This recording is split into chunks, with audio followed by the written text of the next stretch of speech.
Yo, what's going on, everyone? It's Brian and Jim here with Drink a Beer and Play a Game, and welcome to another episode of the Power Hour podcast.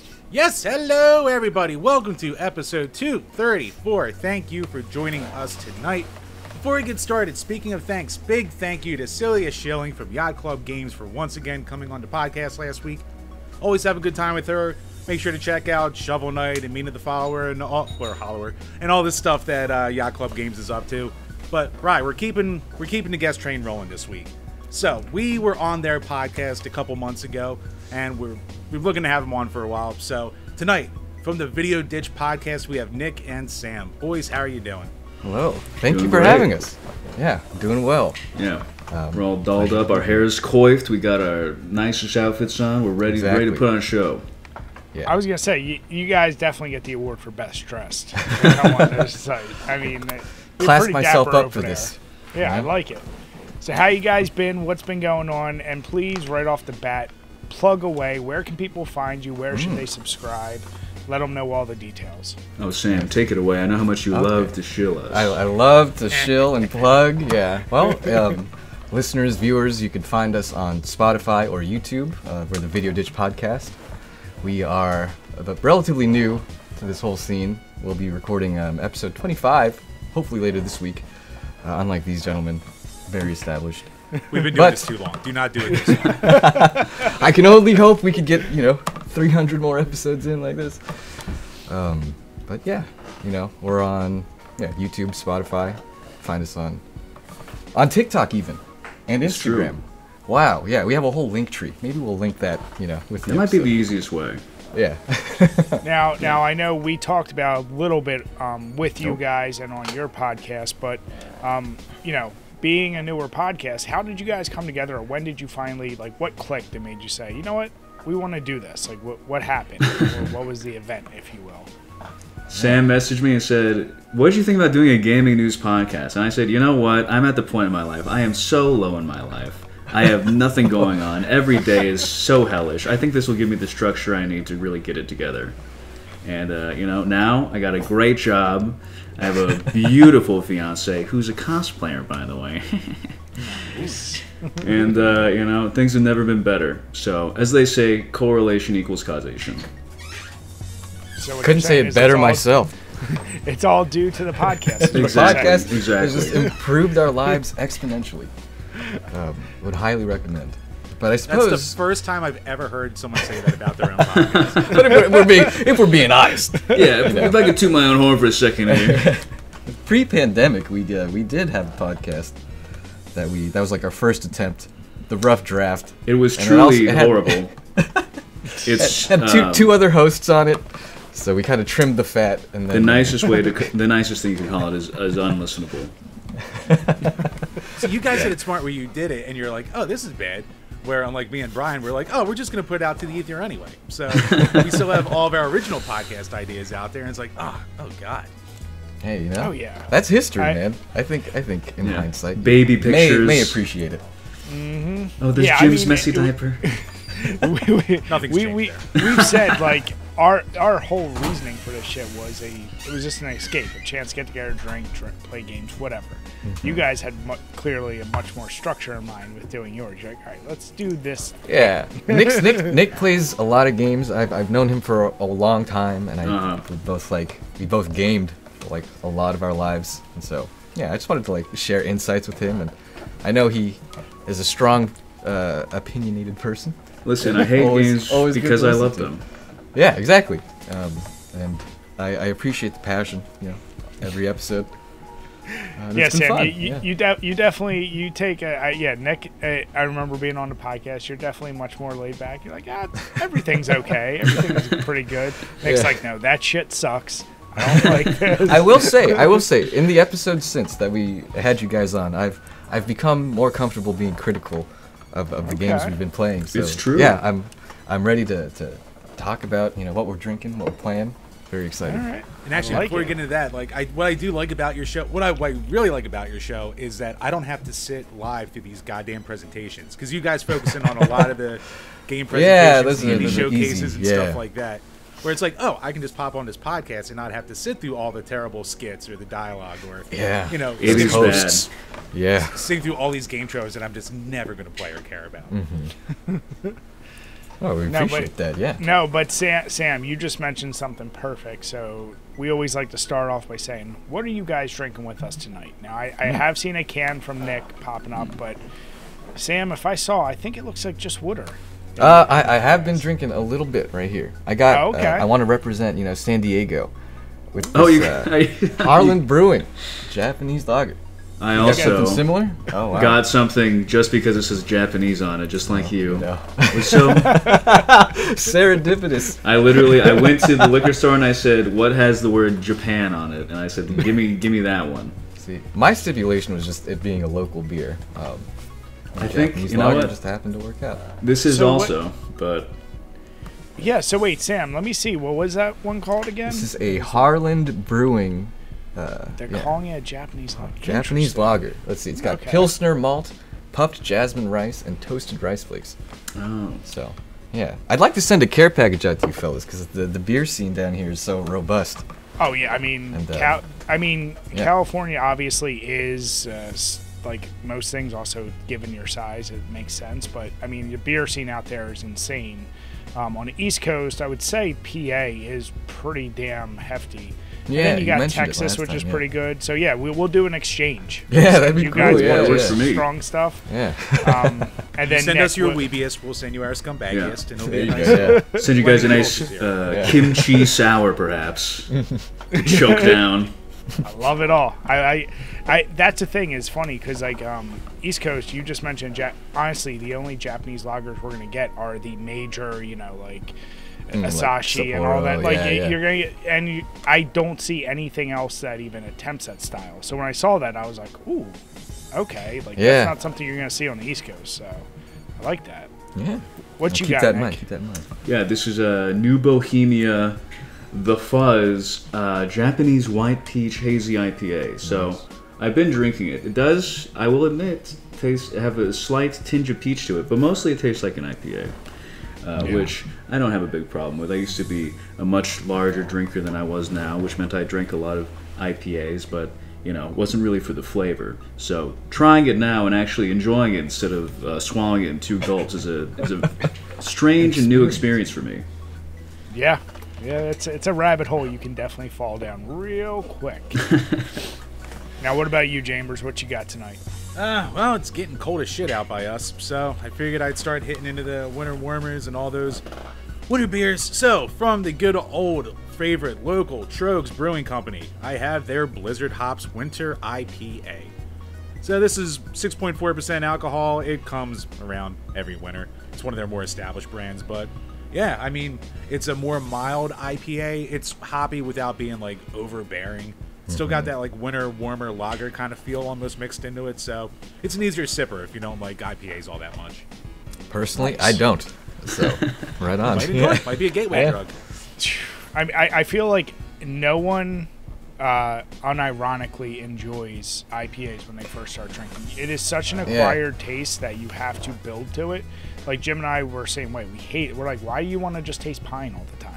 And then you grow to appreciate it, and like hazies are a lot better. But yeah, no, straight IPAs. It's like getting addicted to cigarettes. Exactly. all that shit. Oh, that's good. Yeah. Yeah, I'm pulling a gym card here, so I have so much left over between fall, Halloween, and random beer. So I'm finishing off my Young Pumpkin Stein. I actually still had a can for you, Jim, that you didn't try at the party you were here. I know you tried a few of them, but I don't think you tried one of these. I don't remember, but I don't think I did. No. So I love it. Obviously, the Young Frankenstein reference. Once again, this is how you do can art. It's a margin-style lager, and it comes with allspice, candy, ginger, and cinnamon and nutmeg. And it's 5.2%, very drinkable. But I'm letting that warm up because, as I said before, that's another thing you learn. You don't need to drink every beer ice cold, and I find, especially some of these styles, you let them get to room temp, they're perfect. Yeah. So in the meantime, I'm polishing off these random-ass Coors Lights. I have so many of these skinny-ass cans of Coors Light that this is my second one because They need to be rid of, you know. I'm just like there's that. There's like all these Trulies, which I only get for Jim's wife because For parties, nobody yeah. else drinks it. So that I'm kind like, of, yeah. Yeah, I'm like, I just got to get rid of some of this shit. So yeah, I'm taking care of these before I get to the good stuff. There you go. Good man. Economical. Exactly. Yeah. Now, guys, last time we talked to you, Nick, I know you are obviously. I think you kind of like fighting games, right? Just a little bit. I have an affinity for them. Yeah, you could say that. So, what have you been playing since the last time we talked, or in the last few weeks?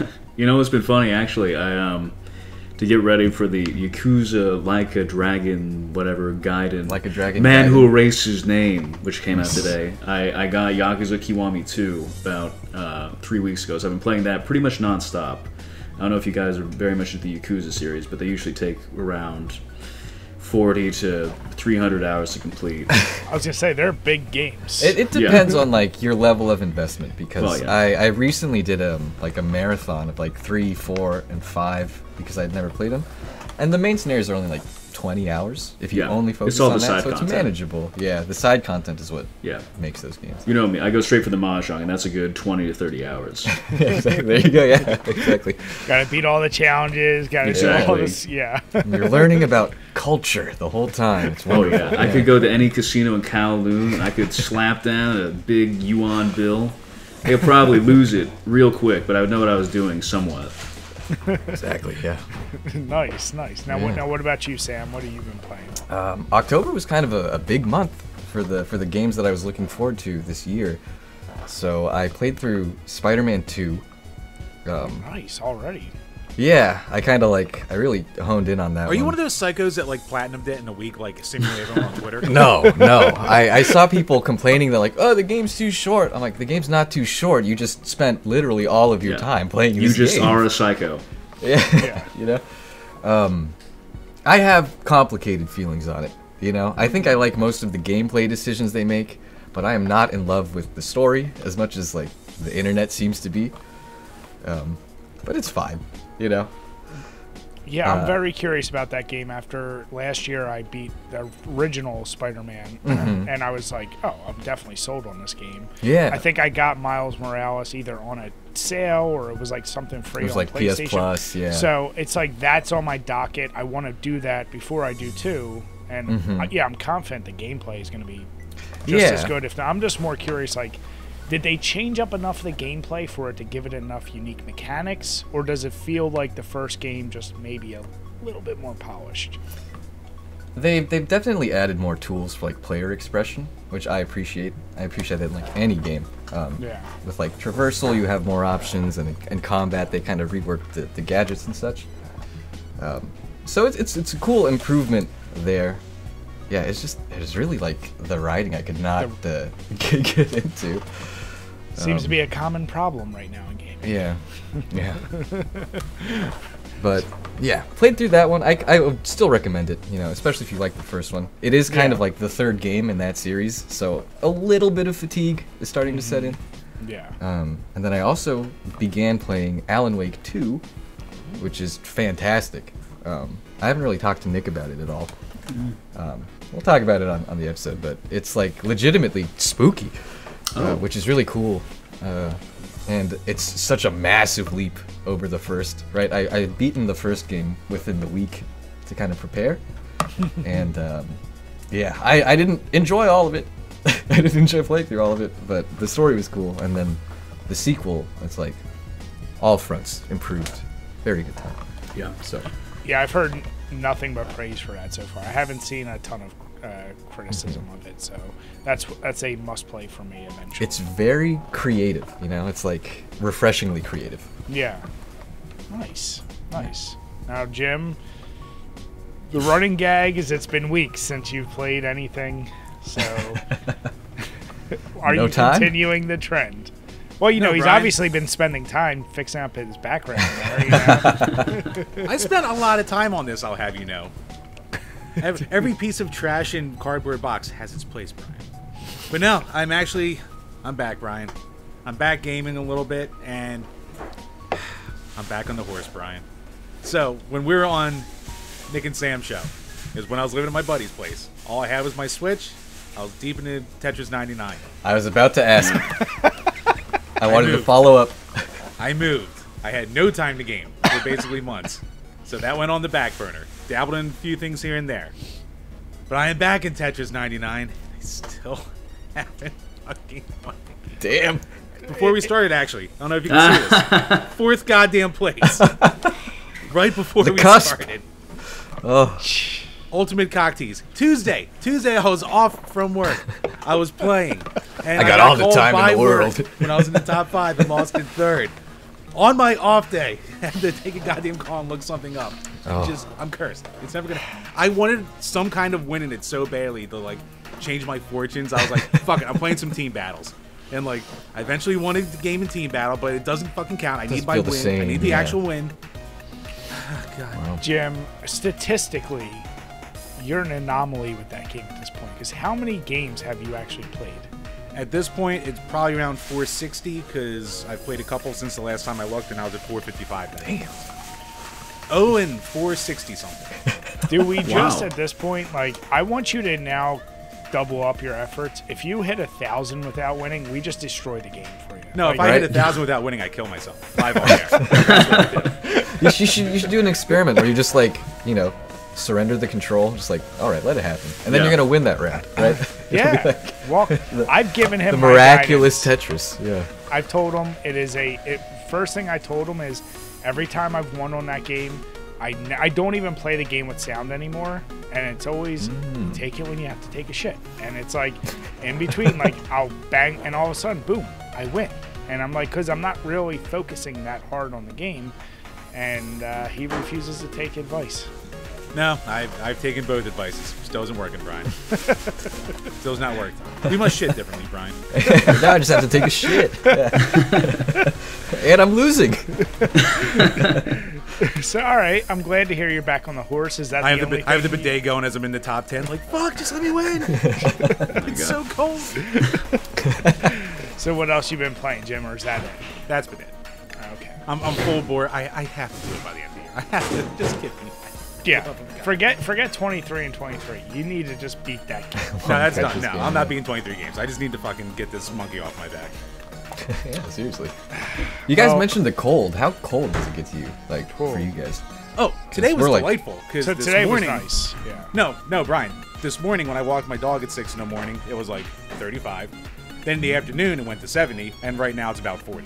So, it's a nice up and down action every single day. Yeah. I mean, it'll get definitely below 0 sometimes. Like, it gets. The biggest problem here is it's not even necessarily just the temperature. We get some nasty ass like ice storms, or the wind is just whipping. That's the good and bad part of where we live, specifically being in near Philly, because we'll never get quite as much snow as like mountainous areas, but we always get the most extreme like nasty humid heats.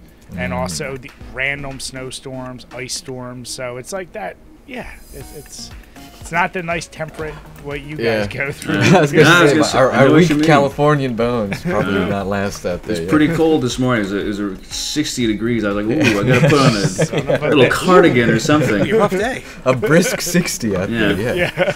Where's my windbreaker?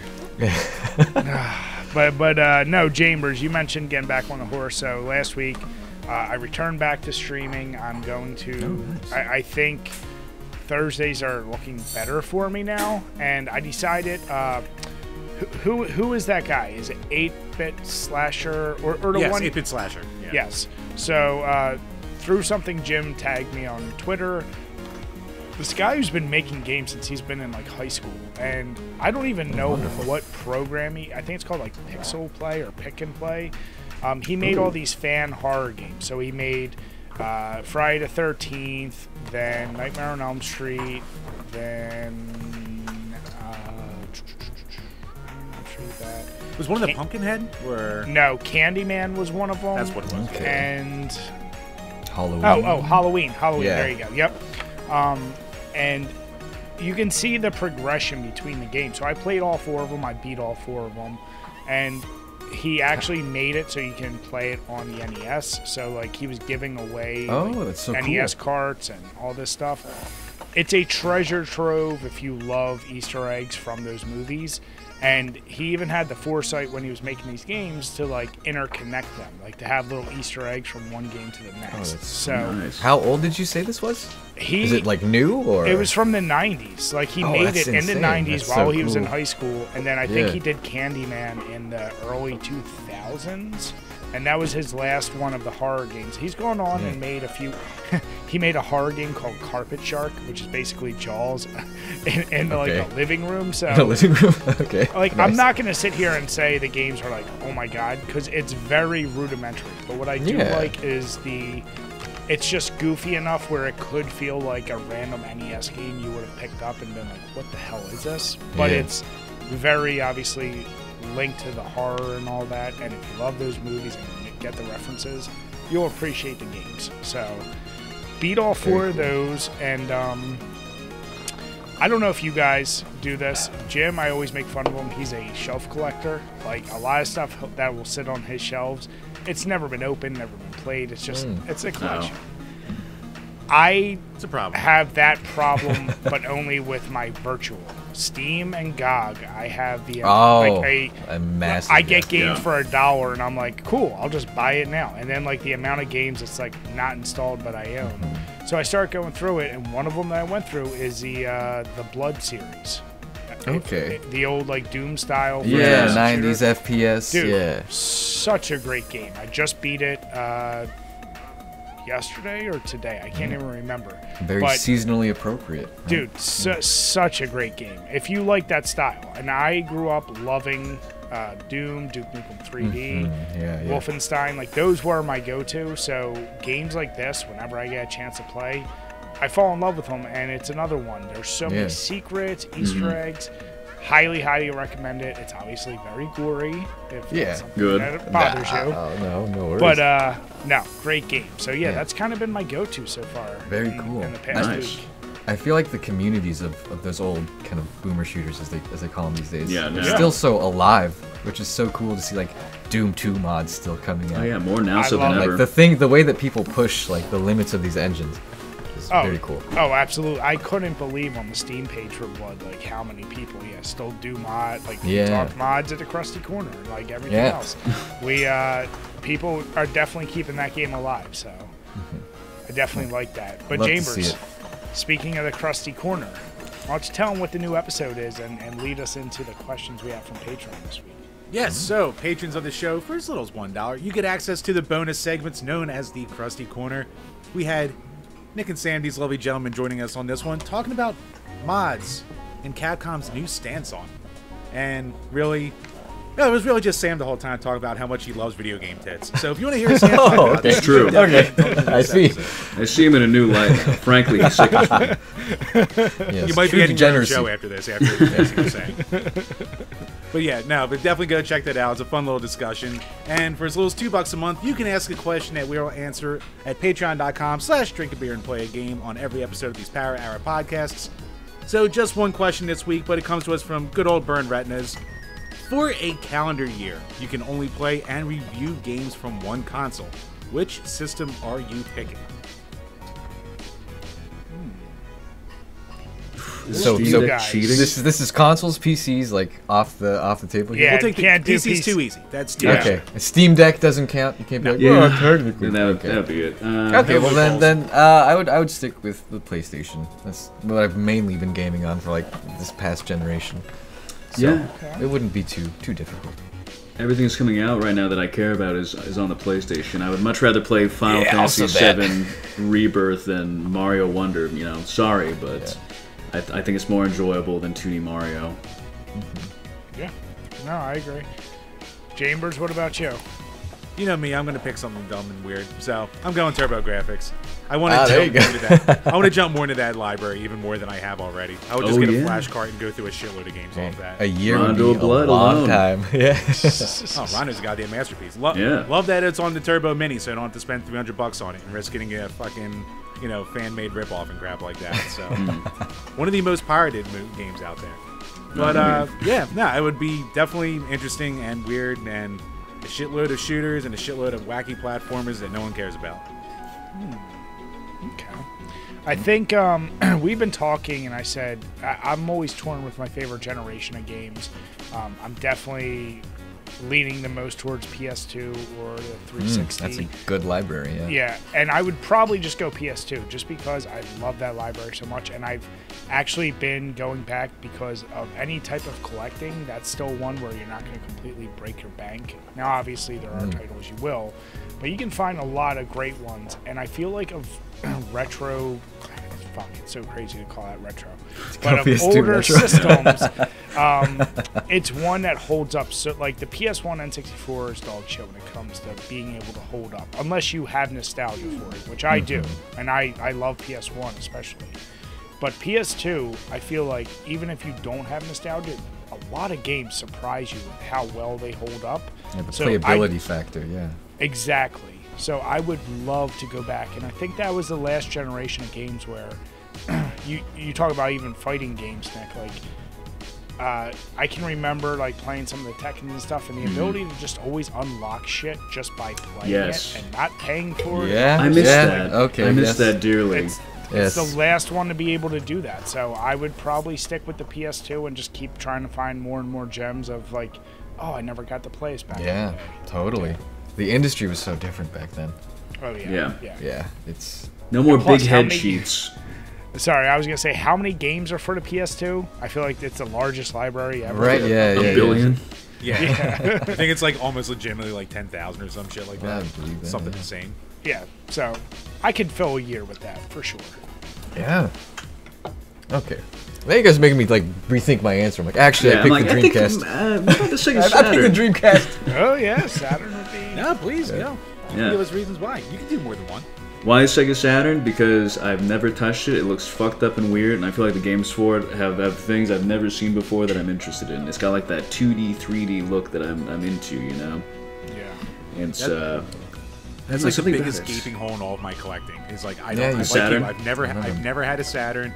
Like my best friend growing up had it, and he had it for like all 4 months before he traded in for like an N64. So like I played Virtua Fighter, and that was it. Yeah. So yeah, I would yeah. love to just like all the weird shit like you talk like Yeah, explore that Bug and library. Clockwork Knight and all that Yeah. weird crap. yeah, Mr. Bones. Mr. Bones and his stall and all that shit. Yeah, Saturn's a great one, and that's one I said to Jim. If I ever were to pick a system and start collecting for, that would probably be it. Just because it is that nostalgic, like of any system. I never even knew somebody who had it. Yeah, So, it's a rarity. Yeah. Yeah, for sure. What about you? Are you changing your answer there, Sam? I was thinking Dreamcast. Just 'cause Okay. A lot of nostalgia for that that system. That was, like, Sonic one of my Adventure early 2 ones. purist. Yeah. No Sonic Adventure 2 Battle. I played the original on the Dreamcast, you know. The water, it looks a little bit nicer on the Dreamcast. They could just render it. He likes his consoles to sound like a lawnmower as he's playing it too. Yeah. You know, you tune it out. You tune it out. Yeah, you You're don't so even invested worry in the about that game. shit, Yeah, Jim. exactly. I'm just looking at Echo the Dolphin. Yeah.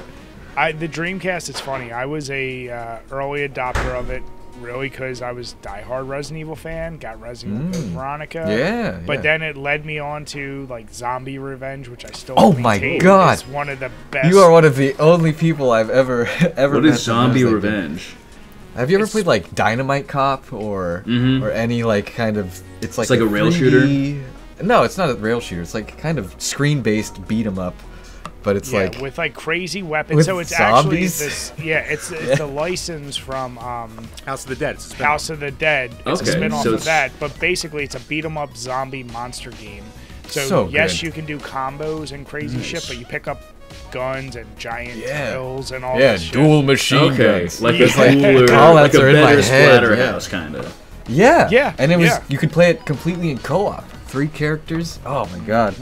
The I Okay, memories yeah, I love should of check that game. out. That was on the Dreamcast. Holy shit! Yeah, Yeah. Zombie It's actually Revenge. a shitload of fun too, because like It Brian is so introduced it to good. me, and I was like, this is probably gonna suck, and I was like, oh, this is actually really fun. This actually fucking slaps. All right, yeah. let me see how much tickets are at San Diego.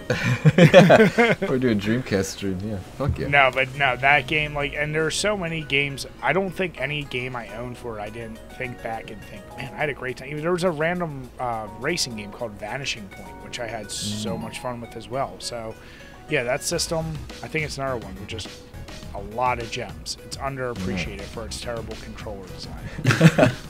Legendary controller design. Yeah, It's still better than the N64. yeah man, the analog stick was somewhere logical. Yeah. At least.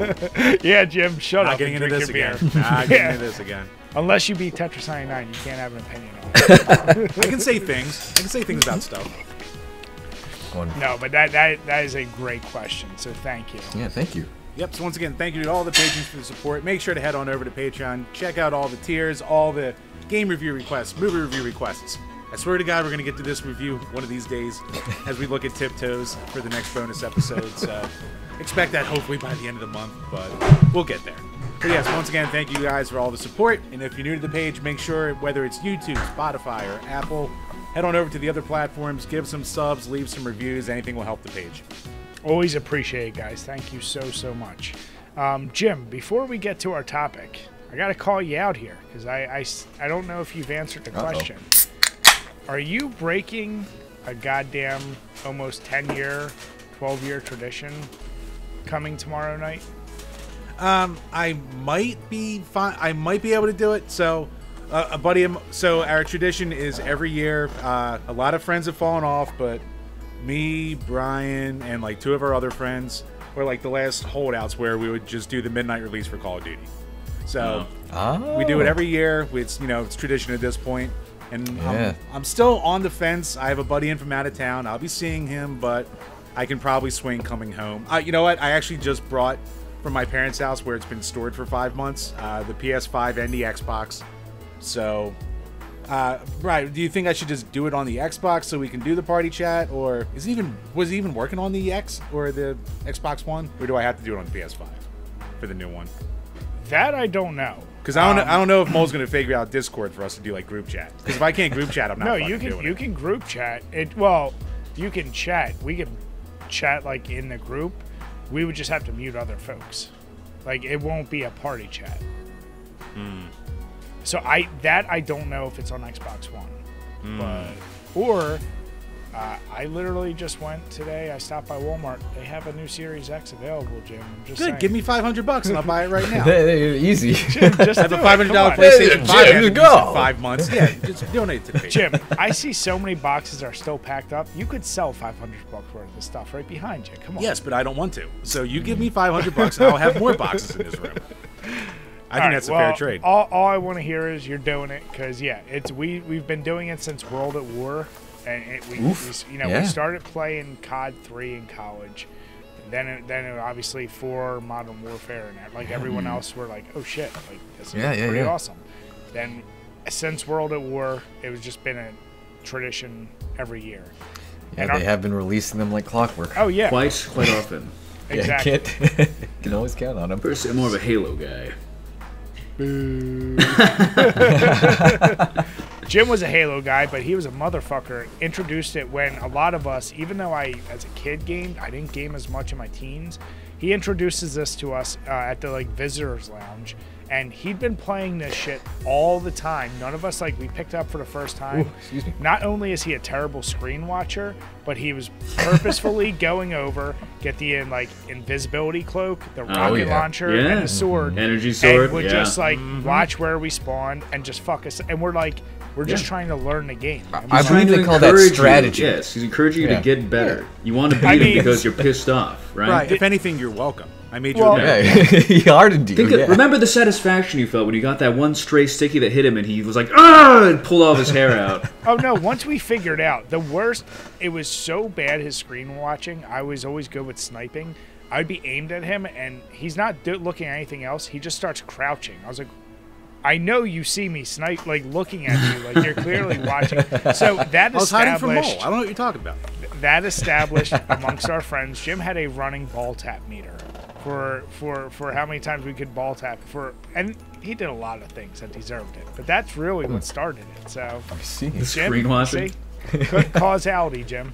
Exactly. It is amazing I popped out a kid with how many times I got hit in the balls. I mean, victory at any cost. You gotta play through the pain. There was one very determined swimmer. One was all I needed. Exactly. All right, but now let's hop into some of these topics. And the newest one, I'm sure everyone and their mother at this point has heard of it. Every fucking gaming podcast is going to talk about it, so let's get it out of the way. Live action Zelda movie. It was announced as of yesterday. Yes. But a lot more news is coming out. I think details are, other than it's a collaboration with Sony, the guy who did Maze Runner is heading it up. He also did the Uncharted movie and Venom, right? Yeah. So What quality?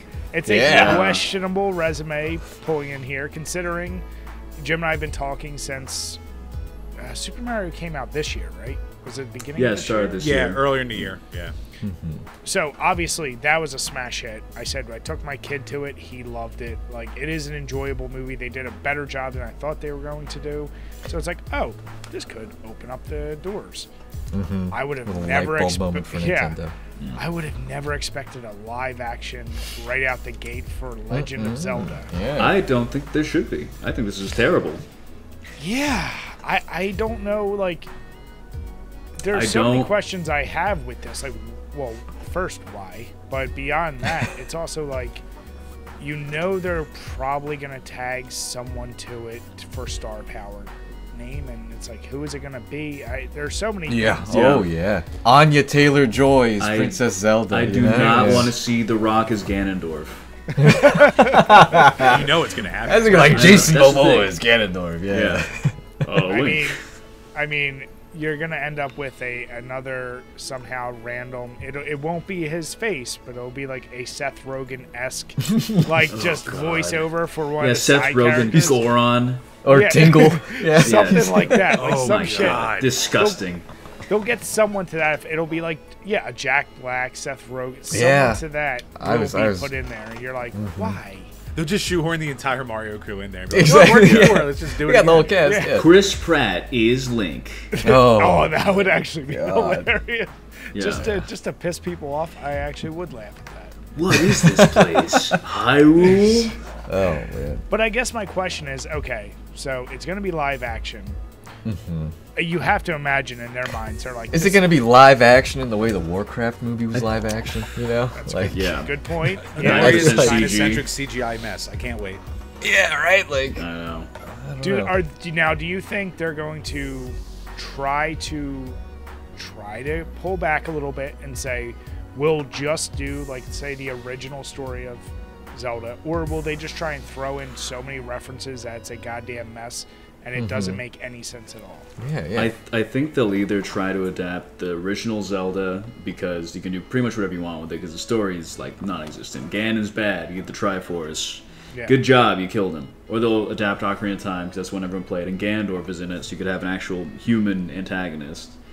But if they do adapt Ocarina of Time, I can't see any way it would not be horrible. I cannot see any way it would not be the most horrific bastardization of that game possible. Yeah, like, how much time do you spend on Kid Link, exactly. Zelda Link? Every temple? Lots of questions. I don't know. There's so many things I look at this, I'm like, yeah, the safest route would be go to the original Legend of Zelda, make it so like everyone understands it. You don't gotta do a fucking 30-minute backstory of young Link learning how to use a slingshot and all that shit. A montage, growing up, I mean, honestly, I feel like Legend of Zelda is one of those things. It was just custom made to be a good TV series. Yeah. Like, especially if you were going to do live action, you could maybe make that more viable than a 2-hour movie. Yeah. It might be a 3-hour movie. I don't know. Like, I don't know what's going to come from this. But Chambers, I know you've played a lot more Legend of Zelda than I have. So what's your take on all this? I mean, like everyone else, like I heard live action, I was like, like it could so easily just be well done as an animated movie. Go for that market. Like, I don't think Illumination would have been the people to, like, I think you have to go a little bit more serious of a route than you did with Mario, obviously. So I don't know, maybe it would be like prime for Pixar or something like that. But I don't know. You know what? So I'm at this point where it's like wait and see, because everyone was shitting on the Mario movie. Then it came out and it was great. And people loved it. Yeah. So, you know, I don't know. I guess I can be cautiously optimistic until I have a reason to want to shit on it. Yeah. Like, I mean, Twisted Metal looked like shit, and apparently people love that series. For like all the I previous don't know. shit. It looks shit to me. I still, saw yeah. one clip of the Will Arnett Sweet Tooth singing the Thong song. I was like, what the fuck is this? Yeah, like we talked about every trailer that came out, we're like, this is going to be awful. And It's then gonna be apparently god people awful, liked yeah. it a lot. That's so. also the same situation with the One Piece live action. I thought that was gonna Oh. fail, and people Yeah. like it. Like my mom housemates recommended pointed it. at it and at Luffy, and she said, "You're on the TV," and I said, "Yeah." But yeah, the only thing I want from the live action is I want Nintendo to do one last twist of the knife to all the Mario fans and do Charles Martinet as Link. That would be fine. I would be totally fine with just old ass Charles Martinet. Yeah. I mean, Kudos to you, Jim, for not being cynical about it. I just don't see it. I don't see it being good at all. And like Brian was saying, like as a TV series, it would allow this world to breathe and develop, you know, Yeah. as it should, as it deserves. because you'll Series, never HBO, You whatever. can't Yeah. force it all into that short of a runtime, without it feeling bloated. The I only think. interesting thing you could ever do, because you know in their minds, they got to have, it's a franchise, it's not going to be one movie. Like, you're never going to satisfy all the fucking craziness that is the way the stories can go, depending on Majora's Mask. After Ocarina of Fuck Time, me, it Brian. can You know go what just all triggered in my over. head? You know what they're What? going to do? They're going to do the bait and switch at the end, because they're going to do like a Skyward Sword story, so they can use one of the other villains and then tease Ganon at the end. Well, that's my thing. Demise. is He's the like- post credit sequence, Yeah. Ganon. Yeah, there you go. Josh Call it Brolin already. CGI. Ganondorf, I am inevitable. Yeah. We might get lucky. Holy We might get shit. Batista. We might not get The Rock. Those are like the Dave only options we Batista? have. I would love Wow. We're spoiled for choice. Yeah. Well, I mean, and I've already seen the people like, will Link be Tom Holland? Will it be the God, guy I that hope was in not. the kid that was in Dune? That was Timothy his name. That was Chalamet. such a fucking bizarre casting. Like, Nathan Drake. Who's the best to Yeah, play I know. him? How about the Eternal Child? Yeah, exactly. Pick the twinkiest actor we can to be Nathan Yeah. Drake. I think this Oh will my work god. perfectly. I mean, I like Jim. I was very skeptical of Super Mario Brothers. Went in. All right, if they can turn you around on that, I just live action is such a different animal. Where I'm like, Yeah, man. man, like how do you not, unless they are legit trying to do as much practical effects as possible and just Right. sprinkling in, but are they really going to be committed to doing that? I don't Like know. if this was Peter Jackson's Legend of Zelda, like Weta Workshop, I'd have like a much yeah, be much more inclined Maybe towards it. 20 years ago. yeah, Yeah, But true. but at this also point, you true. know it's just going to be especially knowing who's directing it and his work. It's just going to be Yeah. a CGI CGI fest, right? So- They might film it on a soundstage. Yeah. They're gonna put Not Brendan a- They Fraser's might. outfit from The Whale on him, so it can be Jabu Jabu. Oh, Just yeah, the with King same thing, Zora, yeah. that'd be good. I'd like that, actually. So yeah, I mean it's brand new news. Like I said, the information is very sparse. We will follow it, but we had Yeah. to talk about it. It's just what the hell is Aw, going to I happen? can't wait for like the eventual like, because there's gonna be the controversies too. It'll be like, are the Gerudo grooming Link, and why is this a problem? Yeah, right. Damn it, Jim. It's gonna be. I think there's gonna be a lot of apologists the day it comes out, no matter what. Of course. Yeah. You know. I mean, if it's good, I will be so happy, right? Like, I'll be thrilled if this movie is good. Sure, but I would. I'd love don't to have be faith. proven wrong. Yeah. Yeah. I want a good movie out of it. You know. Yeah, because it deserves it. But we'll But it's see. also like, yeah. This is when being an old man cynic who's generally miserable comes in handy, because I am excited for nothing at any point. So almost everything is a pleasant surprise at this point. Damn it, Jim. Every I morning I woke wake up, yeah. No, I go again. I'm tired. So we'll Tired make sure and we pedantic. follow that. But Nick, you and Sam both mentioned, obviously, we know you guys, PlayStation is a go-to, and apparently they've announced they will no longer have Twitter or Oh. X integration. I didn't even know I didn't that see this. existed before I saw that article. I guess I never put two and two together. It's a function I know Xbox could do it or did do it, and this does it where you can share your gameplay automatically. I've never done it, but I do always end up seeing like people post clips, and I'm always like, Yeah. man, that's weird. Why do you take the time to video capture a 15-second clip? I It's just like, assumed. but then I never thought, oh, it's just a function. So I didn't see any reasoning, and I actually did try to dive into it. Why they're Yeah, I was kind of looking at the post, but they're cutting it, but I mean, clearly it's something you guys don't use. But I mean, what are you guys thinking about this? Like, do you think it's so I've used the like the share function on the PS5, right? Like I've clipped things, I've taken photos, but I don't ever like share them, you know. directly So to it Twitter doesn't, or X? yeah, it whatever, doesn't yeah. super affect me. And you could always like just share it to the PlayStation app and then download it to your phone and then, you know, share it that way. So I'm not super affected. I don't. Yeah. I mean, I really haven't got much to say. What about you, Nick? I'm shocked that so many people care about it. I was very shocked that there were so many people that are like, okay, now this is the last straw, Elon. Now Yeah, thanks, Elon. And it wasn't even like, now I'm deleting Twitter. It's like, now I'm not paying for Blue anymore. Like, you are, what? This is what removed your brainwashing? They took X off PS5, and you were like, wait a minute, this isn't, I don't like this. Yeah. It's something very strange. I guess a lot of people upsets them. Yeah, I mean, if you use it, more power to you. If you But use it, There are ways to share without it. You know, it doesn't perhaps need to be invest in a cell integrated phone. into- I don't know what to tell you. Exactly.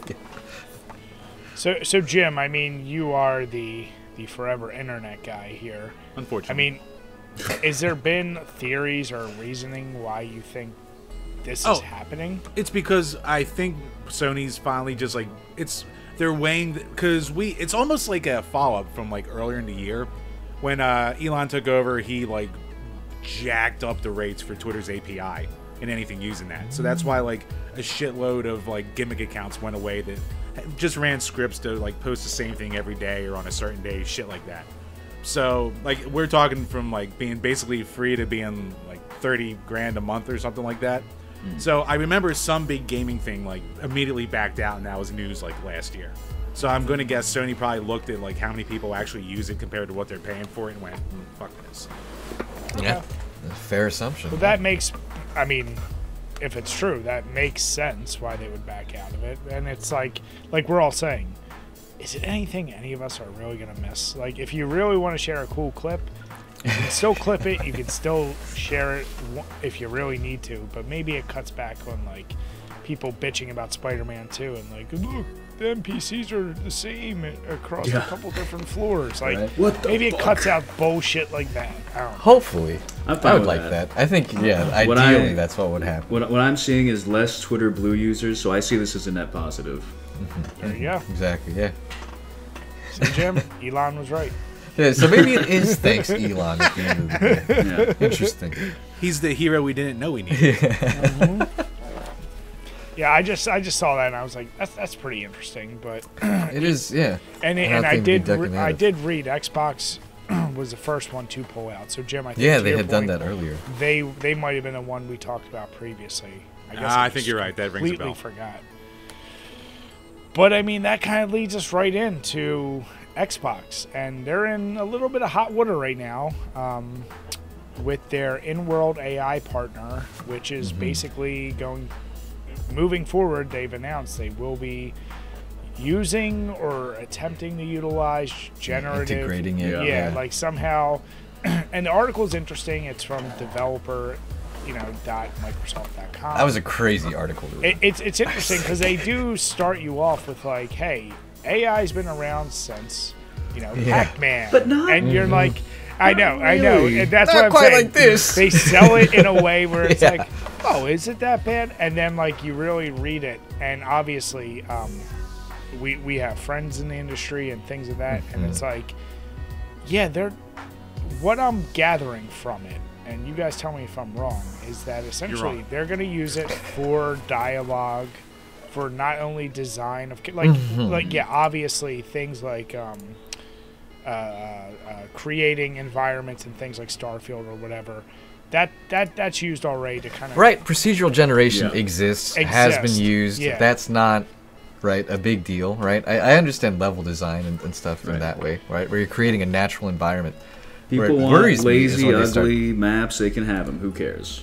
Yeah, but when they start talking about like this is gonna write the script for this game, it's like I don't want That's that. This is bad. very Right? This is gonna write the dialogue for this game. Like, I don't know. Is there even a Writers Guild of America gaming division or something? I feel like they should be doing something about this. So There actually is, because they went on strike at like the tail end nice. of like the SAG-AFTRA one, I think. Yeah. Really? because of Okay. this very reason. Yeah, As they basically should. They're This- saying, it's pretty worrisome. I mean, writers in general, that was always a concern, right? Like, the companies will just go like, well, once I have whatever the program is that can do this, I don't need writers anymore. I don't need to do this shit. That's such a shitty like capitalist way of thinking. You know? This is where I like- also kind of go, wouldn't it like show in the writing I think how so. empty it is? Like, Yeah. and you even said it's a capitalist way to look at it, but then wouldn't most people start recognizing like, hey, everything coming out of whatever EA seems like way worse than normal, and like the quality should start showing that it's different. I guess the fear is though, if the AI starts getting convincing enough, and it's like not being detectable. Like, should there be a caveat, like, this game was developed with AI versus this game was developed with voice actors, like, or like, actual writers? I don't know, but it's a weird way that I think all entertainment is going to be affected by. Because wasn't that one song sold for a ton of money that was supposed to be, like, Kanye and someone, and it was an AI-generated song between Kanye and some other artist, and it actually sold for a lot of money, but here it was someone who just AI-generated it. And Generated a voice. yeah, well, they used their real voices just using AI and completed a whole song with it. So it's like, that's unfortunately our future for... It is the future. I think it's inevitable, right? That's like is. kind of the thing. Is like I don't like it. it's already being used, right? In Yeah. like so many industries. Right. Right. I think we're thinking too small here, though. There is potential. Like, Okay. Oh, God, Jim. Let's hear it. Let's hear it. Yeah. well, one, there's going to be some kind of colossal fuck up that'll come from this. And Oh, yeah. like, I want to see An the oversight, disaster that I happens. would I want to see love, the yeah. first disaster where they never go back to it. That's basically what like I wanna see. what was that Microsoft AI they had to shut down because it became a neo-Nazi like instantly? Oh, that was Remember going to be that my next one. talking Tay? I want new slurs, and I think combining video games with AI will be the only way we get them. So Yeah. It monitors chat in the Call of Duty lobby. It's like yes. I'm learning so much. Yeah. I Just makes a new think that amalgamation. was... Write a script now. Yes. Yeah. There was something we did talk about, the Call of Duty. Yeah, there was a automated like monitoring thing that now, if it hears certain terms, it kind of automatically starts flagging you, saying like, hey, we're picking up this from your chat. Oh, I hear you saying a slur. Yeah, well, Oh, like shit. slur, or if Whoa. like they started it by basically trying to quell if you start talking about wanting to have an insurrection or shit like that. Jesus So they would Christ. be like, Okay, hey, so, like, you're some getting legitimate flagged. hate speech. Yeah. Yeah, so it's like, yeah, that's as dystopian and fucking weird as it gets. Yeah, but on top of that, fuck? but No, just I want from I want a video new Jan game- 6 just with Roblox players. That's what I want. I think we're gonna be missing out. I mean, I guess is there any part of this that I think we all agree? It's a terrible idea. Unfortunately, I don't know what can actually be done to stop it. But is there any good possibly from this? I think. Do you want to go first? I don't know. Is 'Cause there? I was thinking about like how you could spin this positively. No, I was here's thinking how you do it. perhaps if there's a gaming Unabomber in lying in wait, then maybe he could do something. I'm not encouraging anyone to do anything, but if someone's already planning something and that happens, I suppose You're getting we could, flagged right now, dude. We could report on it. Is all I'm saying. We need the just kidding emote from the Thought Cops Discord. Yeah. But what do you call it? No, I mean, like, I think it could be like a cool tool for, like, say, like some small dev or a guy working on a game on his own. Like, the scope of what he can put together could probably be like a shitload bigger game, more complex or better looking with AI integration. Yeah. You know, you get into that argument of like, oh, it's all stolen assets. Whatever. It depends on how much he sells it for, if he even charges All and artist crap like that. derivative, yeah. So, or even has a foot in the door. I don't know. I think there's things you can use with it to like enhance the experience of what you're gonna be getting from certain like devs and stuff. I don't think. Yeah, It's, no, I'm totally with you in that regard because I was thinking about Bethesda games again. Like they have their Yes. Radiant AI and like these generate quests, but like when you play them, they're the most basic fucking Boring. quests. it's like, oh, I don't want to go through this dungeon again. So like, if you're integrating AI in a way where like it creates, I don't want to call it content because that's so it's a Skinner box. It's like a single player Skinner box garbage. Yeah, but if it creates like, you know, a new mission and it's able to do so, yeah, convincingly, I'm like, that's cool. You know, I'm fine with like side quests and optional content being like that, but I never want a main scenario being like co-piloted by an AI. What if Bethesda makes an AI that can detect their own bugs and fixes them on the fly? I think that would turn good for Bethesda. Good Todd job. would love that Good shit. job, yeah. Todd. It just works. I mean, they won't do it. One of their fucking lapdog fans will be like, "Oh, I made this beautiful mod that fixes the entire game and it makes it playable and it runs at 120 FPS on a toaster." And they'll be like, "Great, put that in the workshop. We'll take 90%." yeah. I mean, I think Thanks, Todd. we've all talked about, but this idea that, and I see where you're going with that idea, Sam. And here's what I get worried about. So, say you have a responsive AI that somehow you give feedback that, like, hey, people like doing these kind of quests, so naturally it'll start saying these are type of quests people want to do. Taking the options of giving those really like obscure that we all, if you do play those type of games, the really obscure quests that like have a weird like little tangent probably never show up because people don't reach them in time or whatever. So it will be like pop music, like pop everything. It's only the most popular shit will rise to the surface, and that's you're just gonna keep seeing it over and over again. Like the popularity of Marvel movies spawned it spawned, and now you see where it's at, where it's like the market doesn't know what to friggin' do. Oversaturated. So Thank God. the only good news with all that shit though is then that finally awakens people to be like, yeah, this shit kind of like I want something else. Critical mass. Yeah, so it's like how exactly. many times will we hit that with AI being integrated with games? I don't know. Yeah, we'll see. I think we will see in the future. Yeah. I hope that, if nothing else, people will realize that having infinite content isn't great. And Isn't it's better good, to have yeah. like a tailored, meaningful, like someone put thought into it, someone wanted to write this, someone put the side quest in because they thought it was interesting, they wanted to do something different with the material. It's not just like, oh yeah, go to the Cave of Dargon and kill 5 Gremmets and bring me back their Gremmet orb, and I'll give you a Gremmet sword, you know? Yeah. For eternity. It's boring. It's meaningless. It's just doing the same shit over and over. So you didn't like Breath of the Wild? I actually did not finish Tears of the Kingdom. I got very bored of it. I mean, I think that's why, honestly, I would want games to...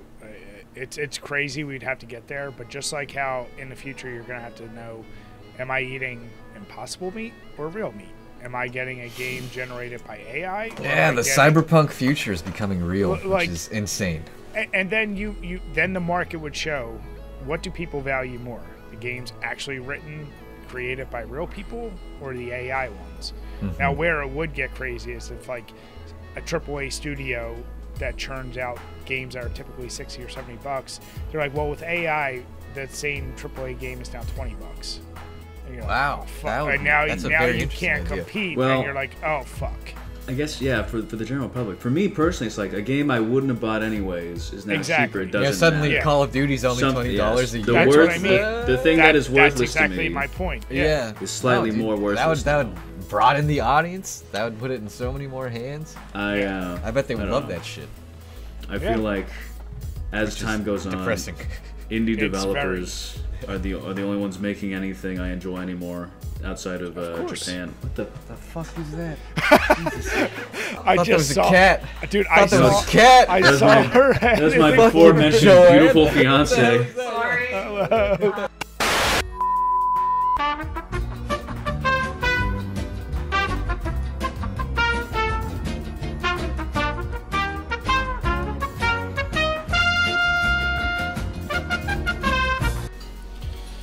All right, so moving right along, we've talked AI, we've talked crazy companies, but let's talk a company that hasn't done the best over the past year.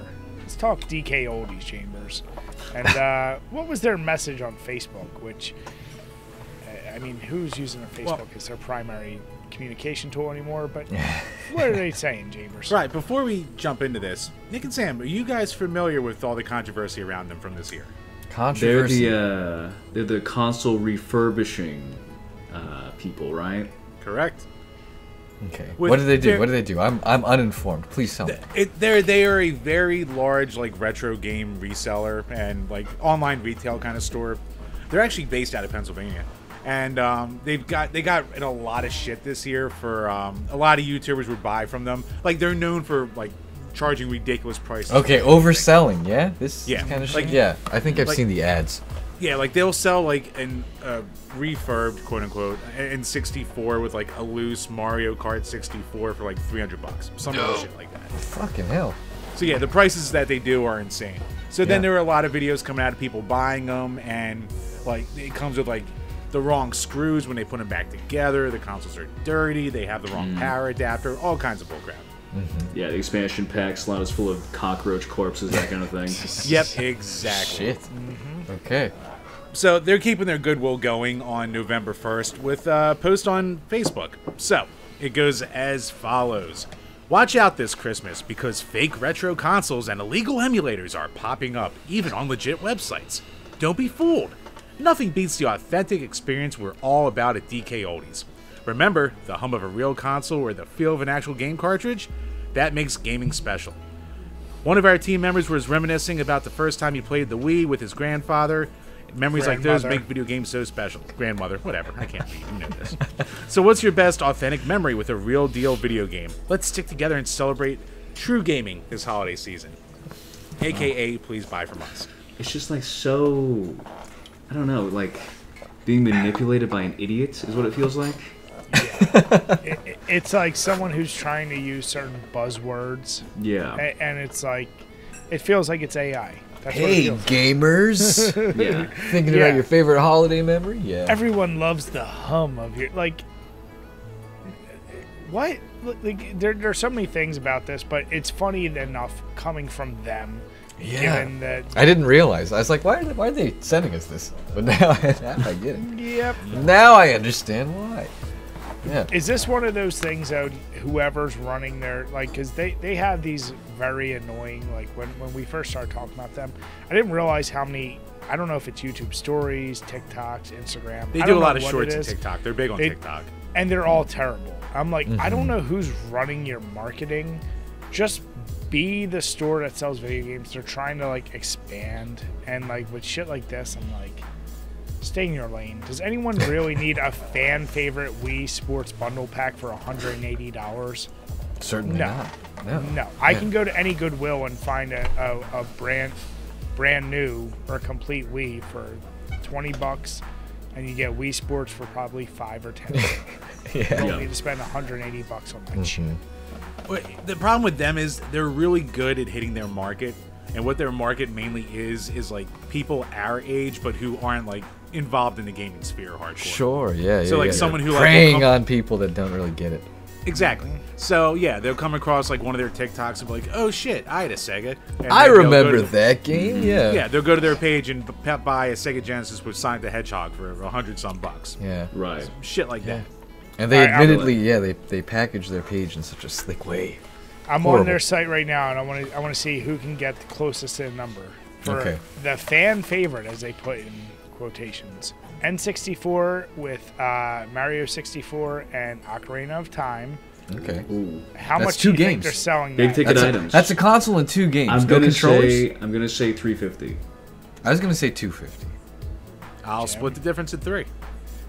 Sam wins at $264. It's on sale. It's usually $299. Holiday But bargains, it's on sale for saving me. $265. Jesus, but you don't even get controllers. But there's with a that movie shit. coming out. They should be upcharging. Yeah, right. It's true, yeah. It's gonna be the game the movie's based on. Yeah. Two of the rarest games ever released, Mario 64 and Ocarina of Time. Can't find it Nobody had a anywhere. copy. And Fuck. meanwhile, like N64 consoles, you can still buy them. I feel like you can buy a bulk of them for $100 and get like 1,000 of them. It's Yeah, I mean, I think that if I went to my parents' house, there'd just be like 2 in storage sitting yeah, exactly. But Yeah. no, it's funny they're taking this approach. I will say, Jim and I on the rare times like you get pictures with Santa, especially because we have kids and all that, you see those pop-up little things in malls near us all the time with the emulated consoles where it's like 10,000 games in this one NES looking thing, and then you look at the name of the games. Yeah, it's like it's like just slightly. It's like instead of Mortal Kombat, it's like Mortal Fighting. And you're like, what the fuck is that? There's a part of you that almost goes like, I want to play this. Like, well, no, it has real games on there. It has real names, but it'll be like Super Mario 7.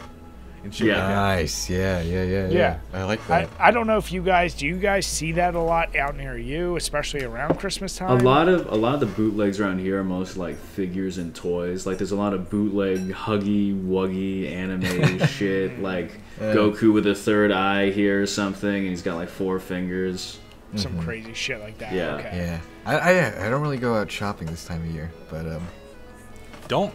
Yeah, right. I avoid it. Yeah. Avoid it. But, well, yeah. While you still can, I'll say that. Don't be a Jim.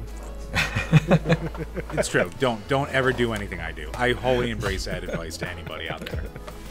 But yeah, no, it's just a thing that like everyone just kind of looked at this in the gaming sphere and went, they're doing the thing again. These guys, yeah. And like of all people to be like shitting on emulators and crap like that, it's like shut the fuck. That's nervy. Yeah, no. It takes nerve to say that kind of shit when you're doing what you're doing. Yeah. Yeah. Gamers, do you realize if you use Project 64, you're literally shooting Miyamoto in the head? Exactly. You're robbing his grandchildren. Yeah, how of all their could you? food. Yeah. You're raping Mario. Do you want to rape Mario? Every purchase from DK Oldies guarantees one prayer for Miyamoto. Well, Jim, I guess my question is, who do you think has done a worse job recently? DK Oldies or Silent Hill? Ooh, fun segue. Yep. We're getting into the horror section of this episode. And actually, I really liked your guys' look at the horror indie showcase. So everyone definitely go out there and check out that video. Thank you. Hey, thank you. I mean, unfortunately, we don't have producer Chris here with you guys. We were just integrating into your show. But yeah, to answer your question, Brian, it's fucking Silent Hill. Like, besides them goddamn like, one, they're announcing, like, a Silent Hill 2 remake, and they're like, oh, it's going to have an origin for Pyramid Head, which is something we don't need. And I didn't even know that. I only knew Bloober Team was involved. Oh. Did you see Bloober Team's latest announcement regarding Silent Hill 2? I haven't. No, what? What is it? They said that they're moving away from psychological horror and moving to mass market horror. The fuck is mass market? The fuck does that mean? I don't know. They saw the Five Nights at Freddy's movie. They're like, that made money.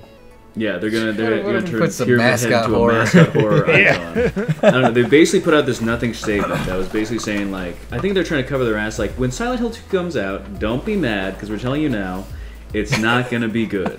It's gonna be. That's kind of what it feels like reading it, because they were like, we kind of built up a name for doing psychological horror, but that's hard. So instead, we're gonna have jump scares, and James is gonna say things like, "What the hell? What's with all the rust?"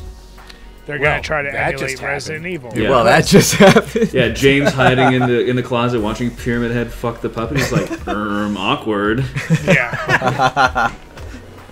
That's so like. Here's the deal. Jim and I talked about that with the once again resurgence of popularity with the Resident Evil remakes over the past, since 2, 3, and now 4. I was waiting for Silent Hill to be like, all right, we see that format works. We talked about this earlier. Oversaturation. You can remake games, and there's a market for it. Silent Hill 2, always kind of neck and neck with maybe one of the best horror games ever. And then, boom, you could have just updated it with really good graphics and whatever. Kept everything the same, which is why people love that game. And instead, you're going to make tweaks that are going to just piss people off. Great idea. Hand it off to Bloober Team. Yeah, of all people. Yeah. But enough about talking about a game that will be coming out. Let's talk about the game that just came out. Yes. Have you guys been looking at Ascension at all? Yes. Like the site? Dude, I tried to fucking download it on my phone. I have the app. It's impossible to log into. It just doesn't work. The buttons don't work. Okay, Nick's been in. I was going to say, I've been trying to use just the browser version just to vote. Every time I do it, all the votes come back, which doesn't matter, because none of the votes matter. If you're not a whale, if you're not paying, like, $20 for a billion influence points, it's not like it does anything.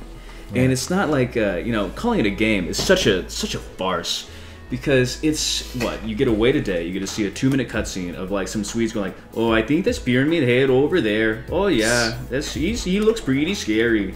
And you're like, "What the fuck? This is terrible." I think the cutscene Tune I saw in today. every night. Yeah. The cutscene today. I don't know if you guys saw it. It was like the female protagonist. Certainly didn't. I wanted to see, like, I was thinking, like, oh, I could get some clips. Maybe if it's really bad, I could show the guys. And they can say, like, oh, what happens next? But it's just so mediocre and boring. I don't want to bore you or the audience with this shit. It's so just middle of the road, plain garbage. It's like the lady loses her son, and somehow she goes to Silent Hill. And they incorporate the whole, like, avatar in the game thing. So it's someone's like expressionless blank face avatar. Like, they were in there? Yeah, it kills that. Yes. Remember the enemy James kills at the beginning of Silent Hill 2, the like fucked up bondage barbed wire freak? Yeah. Yeah. So they kill him with a baseball bat. I know you're supposed to be like, oh, cool, like Silent Hill 2, but because it's being done by this like weird Random fucked up mannequin generated person, yeah, beating them like this. Don't care. Yeah. And the reaction of the protagonist is like, did you just kill them? And they're like, yeah, I think. Yeah. Viewers so- and listeners already know like what Silent Hill Ascension's about, right? Have you guys so covered it at all? I mean, No, we have not. We Okay. haven't covered Okay. it. So, Right so on. Sorry, the it's just- best way it's to so describe shitty. it is an interactive. No, I like the instant rage that we all have. It's like an seriously, yeah. interactive like game, and game is such a loose title because it's an interactive movie you watch that, as Nick just said, one of the ways you cheat it is with everyone watching, you vote using your influence points, and the more influence points you get, the more it counts towards Your social decisions credit. they'll give you. Yeah. Yeah. So it's basically like a pick your own adventure game. Now there are moments where your character might be demoralized, so everyone needs to do as many puzzles and other little side bullshit to help give them more hope or give them more whatever. But at the end of the day, after voting is closed, then yeah, they will release what they're saying should be 15-minute long episodes and continue it forward. But they're just like pre-animated bullshit. Like, this should be something like, I don't know if you guys did it when Black Mirror did the Bandersnatch? Bandersnatch. Yeah, where that I was like, cool. That was cool. That was interesting. a cool thing. Like, you pick your Yeah. own adventure through Netflix. I was like, oh, I could see that being used for more shit. Like, this is what that feels like. Except now you're trying to incorporate like the ultimate form of FOMO in the worst possible way, where you're like, if you want to even have a chance to influence, you're gonna have to have enough fucking influence. Points. Yeah. Open up that wallet. Strange. Yeah. And what happens like when the game is done?